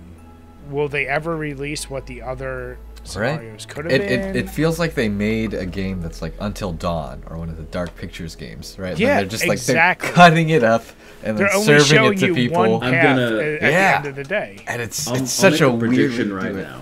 I'm gonna say something right now. I'm gonna say they probably didn't even make stuff for the other choices. I think they already had a set idea. Oh, you of how think they want the game to so? progress. That is And there's stuff in the ballot box, and unfortunate. there's only one way for it to progress, and they never made anything else. I think it's all basically a huge scam. Always the the story cynic. itself doesn't have enough of interest to justify even purchasing the points to progress Yeah. it. And I don't think that there's enough people playing where they would raise a stink like, oh hey, I paid like $1,000 to get make the guy beat his son to death path, and I noticed that didn't happen. No one did it. Yeah. And you know, and they could just be like, oh yeah, well everyone else wanted to don't beat him to death, so we did that. Like, I just think they can just do whatever and collect the money and then be like, okay, goodbye, thank you for letting us ruin Silent Hill, and that'll be it. Yeah, once they introduced purchasable influence points, I actually agree with you. Like, I think that's the moment where you go, so, okay, everyone's vote is clearly not equal. If Jim decides he's going to spend $200 on this, all three of us together, Which I will. we don't spend anything, doesn't mean shit. So it's just like, It's of all insane. the bad ideas Silent Hill could do, talk about like to completely, they might as well work for Sega the way they fumbled up their fucking franchise. I don't know how you do it this bad, but I don't even hate the idea like of take away influence points, but if you had an interactive live action, don't call it a game, call it like Bandersnatch. Yeah, it's like a cross-media project. Yeah, totally. Or make it That a would be prequel to a interesting. game or something. Well, make it interesting. Fuck, man. Yeah, I mean, at the very least, yeah. But this is the thing, poor Silent Hill fan, which is why I'm actually glad. Like, I'm mad I haven't dived deep at all into Silent Hill. But you've saved yourself some hurt in the long run. Because I could see myself being like, if Resident Evil turned around and was like, "This is what we're Oh. gonna do," like, motherfucker. Yeah. But, like, Resident Evil 5 remake is an Yeah, interactive exactly. series. I you hope gotta it tune in does. every night. yeah, Fuck. Yeah, no, it's very terrible. strange on so many levels, right? So the many social credit poor aspect of it, decisions in the story complete too. misunderstanding of the brand. I mean, I hate Ryan, referring to Silent Hill as a I know brand. you said you're not a big Silent Hill fan, but let me ask you, where do you think it takes place mostly? What do people know Silent Hill for being in? What's the setting, right? Silent Hill, the town? in Silent Hill. Yep. Right. One of the main selling points for Ascension was, for the first time in the series, it's not in Silent Hill. Yeah, And that's so right away. a good thing. So stupid. How? Yeah. Yeah, I don't know. I looked at that. I tried to like play devil's advocate and be like, all right, what's the good spin on this? To play devil's advocate, like maybe a property that more people are invested in, this could work, right? I joked on our last episode that like, oh, Loki season 4 is gonna be like this interactive thing. Dude, like that- if Disney no, did Chuck. something like this, or People Marvel did would something like this. Go into fucking debt for that. People Right. would buy a Loki NFT in 1 second. Yeah, Oh, but for but sure. Silent Hill, I don't think enough people care about right now. You know, and I don't think this is gonna make people care about it. You know. I think it solidifies the death of that franchise. Like, Yeah. I think they just fucked any chance that even let's say whatever changes they do to Silent Hill 2, which we already said sound idiotic. I think any chance of that being a good seller is gone out the window. It will take like massive amounts of like, guys, this game is actually really good for people, I think, to even be willing to try it after Yeah. some stunt like this. Yeah, I think the goodwill Yeah. that has been like Is destroyed. done. As much hatred and vitriol as I have for the current state of Silent Hill, I do hold out a little bit of hope for Silent Hill F, because one of the guys working on it was the creator of the Higurashi series. I don't know if you guys ever watched that anime about the teenagers brutally killing each other in a time loop over quite a few Classic episodes. Japanese Very good anime, yeah. Very, very good program, game, multimedia franchise. So I think with his touch, if he's allowed to just kind of go at it unfettered, that could be something really, really exceptional. By the way, speaking of anime, Jim still owes me. I'm going as Fuck. not only am I completely ignorant to most internet things going on, as I always joke, like I'm so out of the loop of like memes or whatever. That's fine, man. That's it's a boon at this point. Anime is another one I am woefully out of the loop on, and to the point where we had to do a Dragon Ball Z game, and I'm like, I don't even know who I don't know who these people Who's are. this Goku guy? So Have you ever Jim been to is gonna Taqueria? make a tier list. Well, here's the deal. He's going to make a tier list of the characters. He's not going to tell me their names. I'm not going to know anything. I'm going to just based off their appearance be like, here's how I think they would rank in a tier Oh, list. I love this And I'm going idea. to criticize the shit out of it. So if Oh. you guys have ones that you can think of for animes for me to do, I would Yu Yu gladly Hakusho. accept Yeah, that. Nick Easy. bring your Yu Oh, Hakusho. yeah, I can that would be get- a good one. I'll get Yeah. really fucking mad too. Yes. What the fuck? Yeah. I already said I know I'm going to be like in Dragon Ball Z. Literally, I know the name Goku. I don't know if that's the one with the black hair, the blonde hair. I literally. Yeah, he becomes a different person when he Yes. gets the blonde hair. Yeah. Well, yeah. see, different name. Honestly, Completely. one of my comments now. See that influenced me because one of my comments is going to be they're so lazy. They're just doing a carbon copy and changing the hair of this character. That's You know, his brother. The craziest thing is that you're actually. I would have gotten mad at that, but you are right now. But I can't tell you why. Okay. That's So wonderful. that- All That's be wonderful. explained It's in the something to look future. forward to. Yeah, I am going to be completely so. Yeah, if you guys have thoughts for that, you send me any other Wonderful. animes Now- I love or it. things. Now I have to do a Yu Yu Hakusho one for Nick, so it could be like, Kuwabara looks gay, and he just like Stupid ass. Yeah, just jumps through the computer. Yeah. Fucking punch through my monitor. I don't know, Chambers, but what's your thought on the Silent Hill travesty? Like, is there? I just Any think positive. I'm actually surprised there's like a meme format out there that isn't being passed around where it's like, to Nick's point from earlier about like the Pyramid Head raping the mannequin, where they just superimpose like Konami on Pyramid Head and Silent Hill things on the mannequin. Actually, Because that's basically what it is Fuck. at this point. It's over. Yeah. Like, it legitimately was probably the better series when they were in their prime back in the early 2000s. Over Like, between- Resident Evil. As far as like horror Don't goes, you dare, Jim. Between the if you went like 1, 2, and 3 like compared to 2, like there was a very strong argument you could say for Silent Hill back in those days. I'd say Silent Hill 1 is yeah, I agree, infinitely better than Resident Evil 1.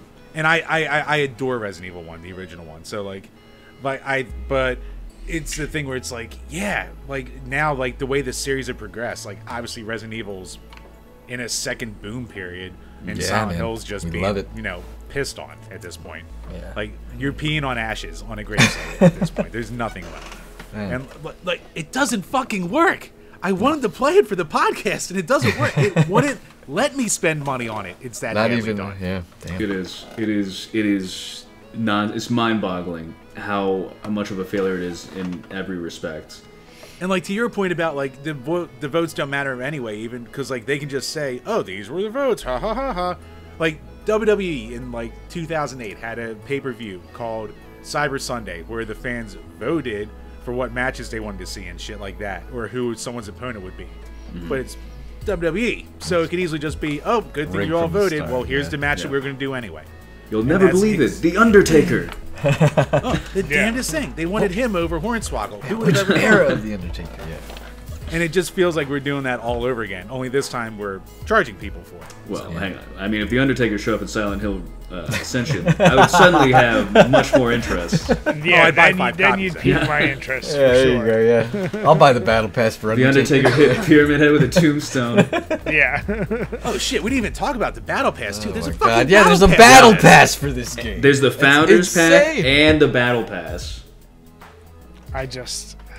It's not the. It's like they watched like 4 years of Jim Sterling videos and did the exact opposite of everything that they've talked about over the years. It's like, let's see how we can piss off the internet in every way possible, basically. Right. I don't know if you guys saw it today, but the Alone in the Dark remake also released some gameplay footage today, and that is What do you mean, another the remake of the remake? the remake, yeah, of the remake. So Yeah, odd to me. it's odd and it just didn't look good. It didn't look good. You know, The remake was bad. Is this going to be worse? I haven't seen anything on it. I didn't know they did another one. Yeah, they're doing another one. They've got David Harbour from Stranger Things. They got Hopper, Sheriff Hopper. Yeah, Sheriff Hopper. He's yeah. he's the new as Alone in the Dark. He's alone. Edward Carnby or whatever. He's like the detective Where's or he the whatever. dark? I don't Well, know. here's the deal. I mean, maybe all this is showing AI might not be so bad for some franchises. Maybe. I don't yeah. know. I don't know. Yeah. Right. At least when it's really bad and it's written by people, it can be funny with horror. If it's really bad written by AI, it's just It's a just gonna complete piss waste you of time. off. Yeah. Yeah. It just Yeah. irritates me and makes me Yeah, angry. yeah. I mean, here's the deal. I think I look at this. We'll see what more comes from it, but it's interesting. It's a terrible idea. It's a concept that, like, you know, I think could it be used for something else? Maybe. But horror games, and especially Silent Hill, does hold a certain place in horror games, and that leads us to our final topic. Until which is, 2000. Go, baby. you know, IGN. They did the best horror video game face-off in 2023, so this had people voting on it. I would say it's very there was nothing unsurprising. There was a total of 136 games that they had on the list. And in the top 10, I'll go over them. Once again, I don't think any of them are shockers, although I will hold one of my comments, but I'll go over the top 10. Yeah, let's So get at to number 10. 10, we got Dead Space 2. Number 9, we got Resident Evil Village. Number 8, Silent Hill, as we just talked about. Number 7, the original Resident Evil 2. Number 6, Resident Evil 7. And if you've already noticed, Resident Evil is a theme that's going Yeah, with these. keep coming back. Number 5, the original Resident Evil 4. Number 4, you got Silent Hill 2. Number 3, Dead Space. number 2, the Resident Evil 2 remake, and number 1, Resident Evil 4 remake. So to say Resident Evil dominated Capcom this, biased. it is. And here's the deal. Like I said, you can definitely like. I right away, one of my things was, I really love Dead Space, but I go with you already have so much Resident Evil. How the hell do you not have Resident Evil 1 remake on there? Like to me, that I actually like that better than a lot of these games. Yeah, Brian, and that that's was actually number 11. I was gonna say that's number 11. And if you look at the numbers, it's only because they base all their wins on win percentage. It actually had more votes for Duels 1, but because of the way they're doing the percentages, Dead Space 2 beat it out because it had less total duels. But Resident Evil had like 12,000 wins in duels, whereas Dead Space 2 only had 10,000. No. So I looked at that and I just went, okay, whatever. But honestly, unless you said limit it to one franchise per. They should have. They should have. With franchise. this list, they definitely should have. It is tough, right? Because there's a drastic difference between Resident Evil 4, Resident Evil 2, and the remakes and the originals. I don't know. Like, did you get a chance? Did you look at some more of the list, or what was your initial thoughts? I mean, I did look at it, but I mean, I understand why it is the way it is, but I think the only problem I have with it is that although these are, technically horror games, they're not really. A lot of the ones in the top 10 aren't really scary at all. Scary, yeah. They're fun, and I love them, but they're not scary. Like, I feel like Resident Evil 1 deserves to be a lot higher, like you said, because it's actually very scary. I feel very, especially very that powerless. remake. Yeah. And I mean, you could argue Dead Space, Silent Hill 2, like you said, the psychological horror. There's pieces of it. I've long maintained Resident Evil 4 was the beginning of the downfall for the franchise because it shifted horror. It's an amazing video game, but as a horror diehard, I'm like, other than the initial village, and maybe there were generators. I didn't feel much horror in that. Yeah. No, it's more like B movie, more like quippy, fun, arcade. It's fun. It's very fun. Very like Leon's a cool guy. He says cool stuff. He says wild and crazy stuff, and that's why I like it. I don't like it because I'm scared.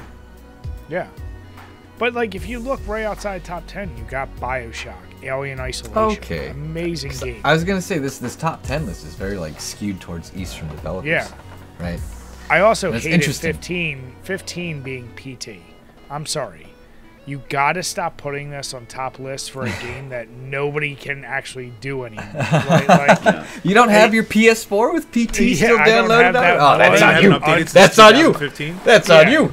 Yeah. That's the thing. Also, I feel like with these lists, like maybe I'm just an elitist, but I feel like a lot of it is people who didn't play these games, but instead saw their favorite YouTuber say, "This is the greatest game." This is the greatest. That's like the thing with IGN.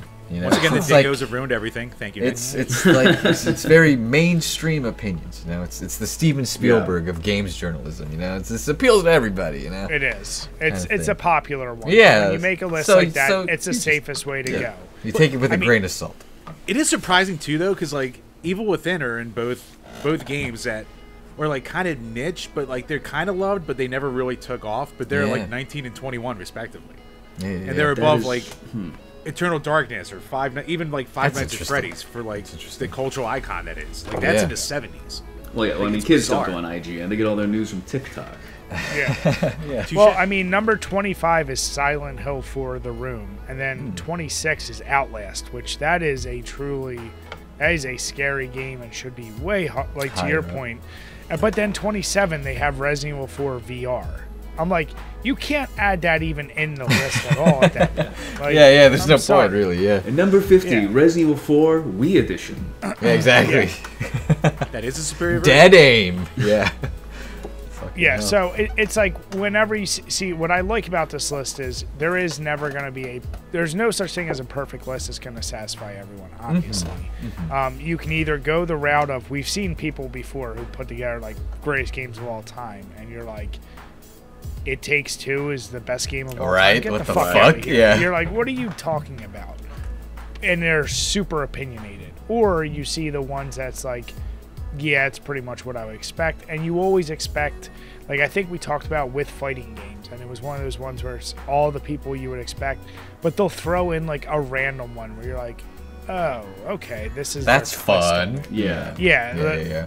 This one was, I think, just very safe, and based on how they did it, like no one's gonna look at that and disagree or be like, enraged by it. Mainstream appeal. Yeah. Why is Return to Castle Wolfenstein even an option? Is that a horror game? The one from like 2007. No. Like earlier on the original Xbox. Yeah, the one that was like kind of Doom 3 looking. Yeah, exactly. Yeah, early 90s. I mean, it had zombies. It's dark, I guess, sometimes. That's scary. But even games that like people don't like Days Gone and Callisto Protocol, like they're in like 50. Like they're above like a lot of like actual horror franchises. Yeah. I told you, British guy said, why the Callisto Protocol actually is good. It's actually not. I played it the other day. Yeah. I that was one of the games I started this year. I haven't. Yeah, I remember we mentioned it on the. Yeah, and that's the thing is like, I'm like, well, I just kind of want to play Dead Space. Right. I'm also not very scared. Is the thing in that game? Yeah. Not at all. But I don't know. I look at these lists, and of course, being into horror like I am, I was going to jump all over it. And I look through the rest of it. I'm like, okay, they got all the usual suspects throughout. Yes, there are some goofy ones. Of course, I'm never going to agree with placement. But, I mean, I don't know. If I looked at this list and you did say just one game per franchise, or even just call it the franchise, obviously number one is going to be Resident Evil. Yeah. Original for you? All right. No, I'm just saying just call it the franchise. The Resident Evil franchise would clearly be number one. Okay. It's like, but everything we talked about with Silent Hill, would that still definitely be number two? Or would it be Dead Space? Or would it be... I don't even know at this point. I was shocked like Dead by Daylight was so low. For like... I feel like that... I mean, Dead by Daylight is not a horror game. It just has Dead by horror Daylight's like aesthetics. I don't even... Don't they have tournaments now? Like they have like... man, Chucky just got announced. Yeah. Well, they just got... So I said that is the longest running now multiplayer game off the original. It started in 2016, and they've added the Alien franchise. They've added Chucky to it. They did add Wesker, yeah. So they have this ability to add in major horror franchises and even other games. Pyramid Head, he got turned into a friggin' like what Lady D happened. The amount of people they actually nerfed because they gave him too much of an ass and people were making photos of it. So they nerfed his ass down to flatter so people would stop doing it. Just like Snake. That is too much. This is too much. But yeah, that's a game I would argue should be higher just because cultural impact, having so many horror franchises together. What other games have Michael Myers, Chucky, Pinhead? But does it like all these... scare you? I don't know. Well, that's a different list, like we said, right? Like, okay. Would do a lot of these games scare you? Probably not. Yeah. Okay, fair enough. Yeah. I get you. So it's like horror is so broad. It's so broad, right? Like, because I look at if you go to the actual opposite end of this list, I'm trying to find that final. Some of these games, I'll be honest, I never even heard of. Hold on, I'm scrolling to the bottom. I hate the way they have this scrolling work. So Cooking Companions, I don't know what the fuck that is. Never heard. That's a horror game? Yeah, Humanity. It's some kind of zombie game. Isn't that Bigfoot? New? Huh. All these have to be. Humanity. The Coma Cutting Class. Yeah. I don't like those games. Not to they don't thrill me. Get too off topic, but Humanity. Have you ever seen that? It's like a James Gunn short film. No. It's like a... You know Trauma? Like Toxic Avenger? Oh, yeah. Yeah, this is what he made when he used to be at Trauma. It's like a guy, he like sends his sperm to like some fucked up human chimpanzee hybrid site, and they send him back a Humanzee as his son to raise. It's like the most fucked up, like flesh melting freak. I already love it. And it's like played like a sitcom. It's like, oh my god, you guys, look at my Humanzee. He's like, kill me. Anyways, back to the horror games. I absolutely love that. Check out Humanzee. As a Sergeant Kabuki Man aficionado, I think I have to check this out now. Oh yeah, if you like trauma, check it out. There you go. But yeah, they have something called Uncanny Valley. Okay, I've heard of Uncanny Valley. Yeah. Anatomy, Enemy Zero, Adama, and Slay the Princess. That's the worst. That- Or, you know, They came out like 5 days ago. yeah. My point is, I don't know what any of these are. I'm sorry. Call me crazy. I don't see how a game called Cooking Companion is scary at all. Yeah. So when we talk about horror being flexible, Is it like a Doki Doki literature club? It's like where subversion. halfway Yeah, through? yeah. It's like you're cooking, and then halfway through, it's like, oh my god, you were wearing crazy glasses. You've been cooking people. Yeah, you Cooking actually game. chopped your own finger Yeah. off. Yeah. Oh. Oh my but no, god. like I And said, now Pyramid's here, and he's cooking. Yeah. He's gonna fuck you. Get over here. well, Doki Doki is on there at Of 93. course. So Of course. I don't know. I guess my question is, with everything we talked about with Silent Hill, what are the where, knowing IGN and how they rate shit and everything else, where do you think Silent Hill 2 remake falls on this list? Is it Negative. gonna break the Through top 10? Through the floor. I don't know. Did any Bloober Team game get anywhere near? I'm sure That's the people question. voted up Layers of Fear. Layers of Fear was so good. Yeah, Yeah. sure. I'm certain. Layers of Fear is definitely on there. I think Okay. 1 and 2. What was It'll be near those ones. That's my prediction. the phenomenally shitty one? Was the Medium, right? Yes. It's Yeah. okay to be an abuser. Yes. Well, And it's good Blair- to kill yourself. Yeah. if someone Blair- Look, is everyone Blair needs Witch is on representation, all right? Did either of you play Blair Witch? no, it looked Only So- a fan of not the film. great. Yeah. So here's the deal. I played it on stream, and it was one of those games I was like, okay, like, they're trying to be like the movie, and I do like the movies. But then in the last act, I was like, ooh, I'm kind of into this. And then it just They kind botched of it? ended. Uh-huh. No, it's like, I don't know how to describe it, but that game is on here. And it's on here at 77. And it beat out Five Nights at Freddy's, where I'm like, Oh. once again, you gotta. I feel like whenever you make a list like this, you gotta kind of throw in cultural impact. Yeah, consider that Yeah. as part of the criteria for Something sure. has Yeah, like I don't even know if Slender Man was on here. The 7 pages. There's a Uh-huh. couple that. Slender Yeah. games on there. There's like 2 or 3, I think. Okay. Yeah, but it's like when you make a top, if you're gonna claim it's a top horror game of all time, throw historical impact. That'd be like someone being like best games of all time, and we're gonna say Super Mario Brothers is at 120. Yeah. It's like just for historical impact, you gotta put that. Yeah, fucker yeah, up. yeah, I yeah. don't care how you feel about that game, you gotta put it up there. Consider the So, context of this game. Yeah, for sure. Yeah. Yeah, speaking of absolutely. bullshit, no Haunted House and Atari 2600. Haunted House is a classic, man. Resident Yeah. Evil wouldn't exist without it. Yeah. Fucking I don't hell. even Yeah, think, at that exactly point, what you're why saying. not Yeah. even put Sweet Home on Sweet there? Home's not Yeah. Yeah. Exactly. Historical impact. Yeah. Talk about movies. I don't know if either of you saw that. Never movie. seen it. No. Only heard of the. I want to. Only heard of the game. Yeah. It's Maybe interesting. we'll do like a watch and review. That'd be good. Yeah. That'd be good stuff for the channel. Yeah. Fuck yeah. But Chambers, what about you? Was there anything else on this list that really stuck out as like, what the hell? Or No, Is we anything talked missing about it all. for you? Yeah. We talked about it all basically at this point. Like, I get the Left 4 Dead games being as low as they are, but as being like fun games to play, they're probably better than 99% of the list. Yeah. Even though, they're not scary. But I get it. But it's got all the horror tropes. But if it and has good like games. horror themes, yeah, this list Yeah. is kind Yeah. of different stipulation. Yeah. So besides like minor like bitches and nitpicks like that, it's a lot of what I expected. I'm kind of shocked there's this much Capcom at the top. So Yeah. Yeah. I'm really trying to struggle with like who actually voted for this, like what age range and stuff like that. Because there's like a lot of newer stuff. So like our age group, I would expect a lot of older stuff to be higher up. Yeah. But Yeah. like you guys were saying earlier, like I also don't expect a lot of Zoomers to even be on IGN. So Right. I don't know. Like I don't know who did this. Like it's probably like 15 people who voted.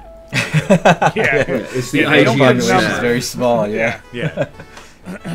or there was like no limit to the duels. Like you just Yeah, keep you just keep reloading your page and Sure. keep hitting it. We just turn on the VPN, okay, and Exactly. There we go. Yeah. Now from Australia. It tied into the Ascension Battle Pass, and they all just like flooded the voting there. yeah, exactly. So, all right, now got my IGN vote, got my Ascension vote in. Well, don't worry. I'm sure next year there'll be other horror lists. Who knows when Silent Hill 2 remake will actually come out? We'll be able I to don't see see if it that breaking makes this sense. Yeah, we'll make our I own don't- list. Yeah. Exactly. When, if, words. Yeah, exactly. No, but gents, I want to thank you guys so much for coming on. Once again, Sam, why don't you shout out where everyone can find you, where they should subscribe, Yes, and give you guys 5 stars across the board. Yes, you can find us at we're the Video Ditch Podcast. We're on YouTube. We are on Spotify. We're on Instagram and TikTok. We'll have our link tree linked in this description. You can find me at the Super Samicom on Twitter, and you can find Nick at Somebody Stop Me with 2 eyes, Nintendo style, on multiple social networks. everything, We're on yeah. Twitch even, yeah. So Yeah. We actually just had our first scary story contest where Yes. people sent in their scary stories, and I read them in a Rod Sterling kind of yeah, Rod interpretation. Sterling Oh, kind of shit. voice. Oh, It was nice. great. Yeah, Yeah. so that's up on the channel just as crossed of over. today. Yeah. Nice. And No, they have I a will Discord where definitely you can be checking answer that out. questions. That Yes. they answer on the Yeah, podcast. join the You guys are even Discord, better at please, this yeah. than we are. Yeah. But no, Like I thank said, you, we've been thank doing you this too both long, for so- having us. Yeah. No, thank you guys for hopping on. We enjoyed being on your podcast. Thank you for coming on ours. was a And to pleasure. everyone listening or watching, please check out their links below. But also, if you haven't already hit subscribe, please do that on YouTube. And if you're listening on iTunes or Spotify, give us a 5-star rating. Even if you want to bash us in the comments, it will help us out. And we will read it on each and every one of these Power Hour podcasts. With that, we want to say have a good night, everyone, and cheers. Cheers. Thank you. Cheers, everybody. Cheers.